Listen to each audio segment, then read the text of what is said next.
Well, of course, on the first day of operation, we always expect some difficulty, but from our point of view, the operation today was a success. The equipment worked well, the computer programs worked well, but certainly there are certain problem areas that will be taken care of with changes in the control program.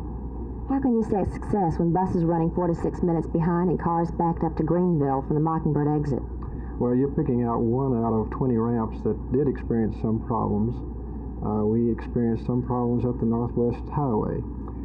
We expect these to be resolved, we hope, by tomorrow morning at 7 o'clock. We do this by changing some of the control rates that we assign to these ramps. The success was from the point of view that the motorists accepted the system. They didn't violate the signals. They merged into the freeway rather well, and our freeway speeds from Mockingbird Lane to downtown were in the order of 45 miles an hour practically throughout the peak hour. So this is our point of view. I don't believe there were any accidents that we know of, and people said it couldn't be done, but I think we did a rather good job the first day.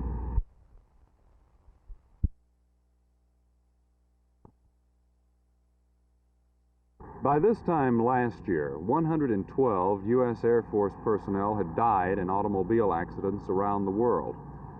This time, this year, the figure is up to 164, a substantial increase. At Carswell Air Force Base, they're trying to do something about it in the Buckle Up for Bucks program. The idea is this: if you're stopped at the Carswell main gate and you have your seatbelt fastened, you get a certificate for $5 worth of goods and merchandise. If you don't have it fastened, you get an admonition. Sergeant John Ring of Ground Safety is conducting the examinations of the drivers. I'm Sergeant Ring from Ground Safety, and we're conducting a check for our Buckle Up for Bucks program. If you have your seatbelt buckled, you'll be awarded $5. No seatbelt? So you would have had $5, and you've been a lot safer outside the main gate. Are you going to buckle your seatbelt next time? Right, I will. Are you sorry you lost this $5? Damn sorry. Morning, sir. I'm Sergeant Ring from Ground Safety, and we're conducting our seatbelt check for Buckle Up for Bucks, and I do see that you have your seatbelt buckled, so you're going to be the proud recipient of a $5 certificate. The drivers who are stopped who have their seatbelts fastened are happy. They're $5 richer, and they probably keep belts fastened anyway. The ones who are stopped and don't have their belts fastened are justifiably sorry, but maybe they've learned a valuable lesson. Not only can having their seatbelts fastened save them $5 in gifts and merchandise, it may also save their lives.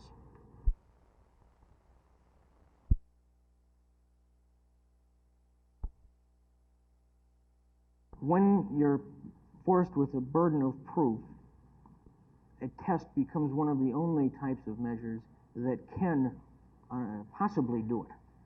It is very, very difficult to look at a person's history or at his education or at his arrests or convictions or other types of criteria which we know are predictive, but to sit down and prove that these are predictive.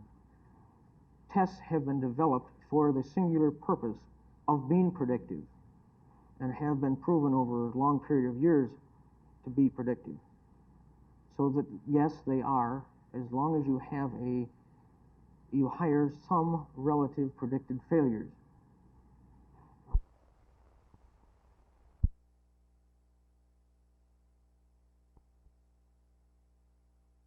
This bill, then, will help us with a problem that has developed only lately, and that is an actual decline in the number of students that are attending the private institutions. I said 70,000 are enrolled. The freshman class 2 years ago in the private institution showed the first decline in history. We're trying to reverse that decline.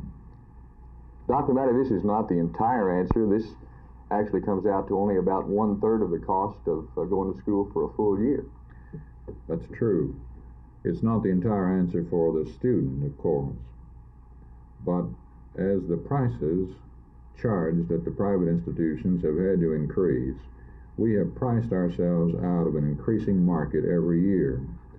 And this will help bring back some, for whom a difference, say, of the $600 would be the difference in their going to a private institution as compared with the state.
What happened on this last run, Don? Well, it's a new car here, and it just, I believe we got a plug fuel line or something. It's just not taking the fuel. It's coming off the start line and just going lean, so we got to work this problem out here. Well, you have plenty of time to repair it, don't you? Yeah, that's why we're out here today. Today is just practicing with this and testing this new car here, and tomorrow's the real thing. We got to get our bugs worked out today. What kind of trials have you put this one through? I've just had it in test stages so far out in Orange County, which out in California. We've run 667, 224 miles an hour with it, and it was running good at the time, and now we just encountered some problems there.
You to the hospital.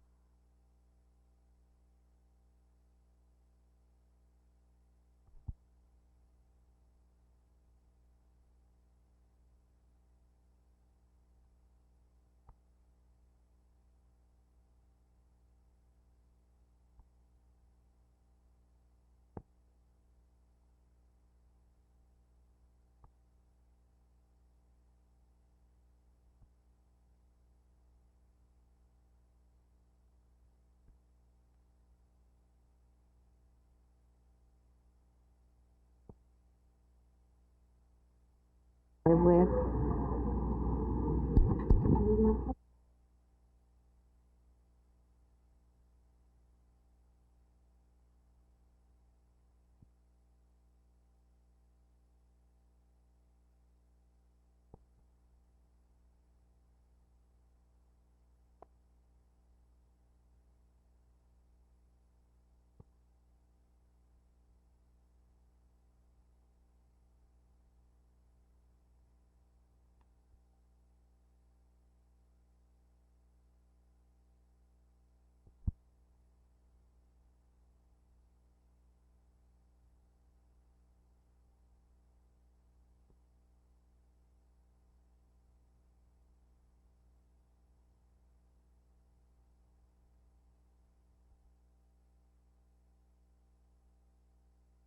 We hope that the state is recognizing the contribution that the private institutions, including TCU, have been making for many years in the state of Texas. There are 70,000 students enrolled in private institutions in the state of Texas. That's about twice the number enrolled at the Austin campus of UT. If the state had to replace all of that, the state would have a big job on its hands. The private institutions have been doing a tremendous service to the state of Texas for many years. that, I think, is the first thing to be recognized in this bill.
I want to present, among other things, a glorious image of America and the best side of America. As you know, I'm going to speak at the World Conference on Prophecy held in Jerusalem. It'll start next Tuesday. And because of that journey, I thought I'd just take all of this group with me, and while we were over there, we'd go over Rome and tour Israel and go to the 7 churches of Asia and the Isle of Patmos and Athens and a lot of other places like that. Following basically the travels of Paul the Apostle? Yes, yes.